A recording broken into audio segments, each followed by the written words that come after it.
Assalamualaikum warahmatullahi wabarakatuh. Saya Nailatul Jannah. Di sini saya akan meresensi sebuah buku yang berjudul Kiai Haji Ahmad Jazuli Usman Sang Blawong, Pewaris Keluhuran. Buku ini ditulis oleh tim penyusun yang diketuai oleh Kiai Haji Mualimin, dan buku ini diterbitkan oleh Pondok Pesantren Al-Falah Ploso Mojo Kediri. Buku ini memiliki tebal halaman 191 halaman dan diterbitkan pada Agustus tahun 2011. Buku ini ditulis oleh pengarang dengan maksud agar santri-santri dari Al-Falah Ploso mengetahui sejarah dari muasisnya, yakni Kiai Haji Ahmad Jazuli Usman. Buku ini berisi tentang perjalanan hidup Kiai Haji Jazuli Usman sejak beliau masih kecil hingga beliau wafat. Secara global, kisah perjalanan hidup beliau, yakni Kiai Jazuli Usman, adalah masa kecil beliau habiskan dengan menuntut ilmu di sekolah formal yang didirikan oleh Belanda, hingga sampai ia di Stovia mengambil jurusan kedokteran di Jakarta. Namun karena seorang ulama yang ma'rifat memerintahkan beliau untuk masuk ke pesantren, akhirnya beliau masuk ke pesantren. Nah, di pesantren inilah beliau belajar ilmu agama dan beliau memperoleh gelar Sang Blawong seperti pada judul ini, yakni burung perkutut yang memiliki keistimewaan yang ditempatkan dalam suatu kerajaan. Karena Kiai Ma'rifat itu melihat dalam diri Kiai Jazuli Usman kecil ini bahwa beliau akan menjadi tokoh besar di kemudian hari. Beliau sempat menikah 3 kali. Yang pertama, istri beliau harus meninggal terlebih dahulu sebelum beliau memperoleh keturunan. Yang kedua, beliau harus bercerai dengan secara terpaksa karena tidak adanya dukungan dari mertuanya, serta karena cita-cita beliau dalam prinsip belajarnya. Yang ketiga, beliau menikah dengan Nyai Rodiah. Bersama Nyai Rodiah inilah beliau memperoleh keturunan yang soleh dan soleha.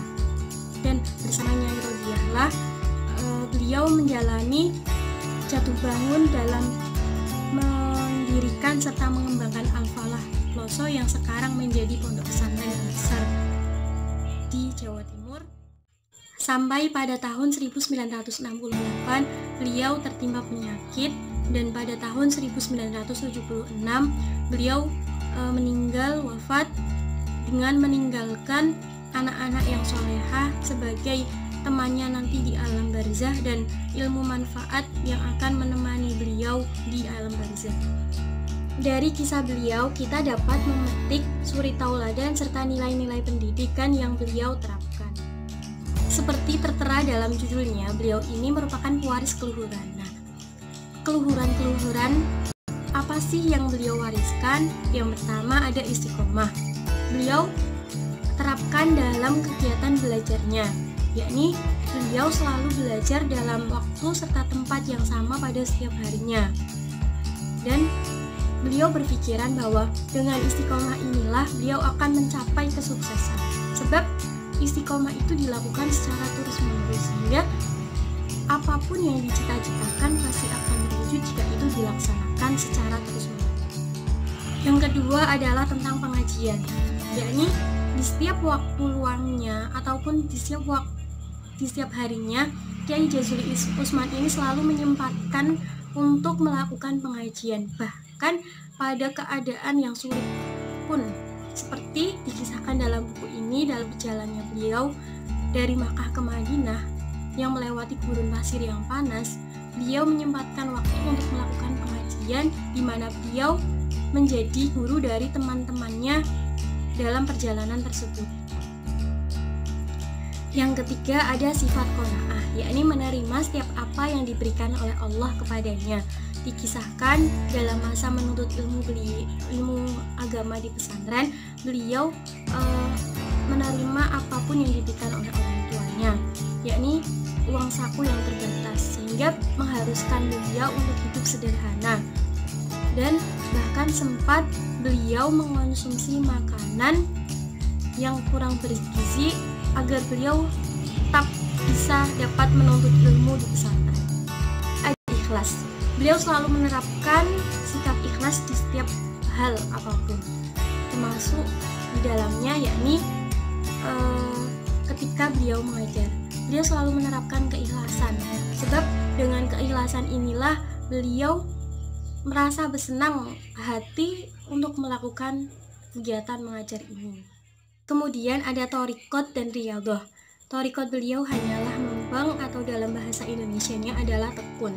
Beliau dalam kegiatan belajarnya selalu tekun, sehingga beliau memiliki kecerdasan yang luar biasa. Nah, karena kecerdasan inilah beliau berhasil mendirikan pondok pesantren Al-Falah yang sekarang menjadi pondok pesantren yang termasuk besar. Dan yang lain yang dapat kita petik yakni ketawaduan beliau. Beliau meskipun memiliki ilmu yang banyak, beliau ini selalu tawadu. Bahkan beliau selalu merasa haus akan ilmu agama ataupun ilmu yang lain. Sebab beliau ini merasa bahwa beliau ini bukan apa-apa.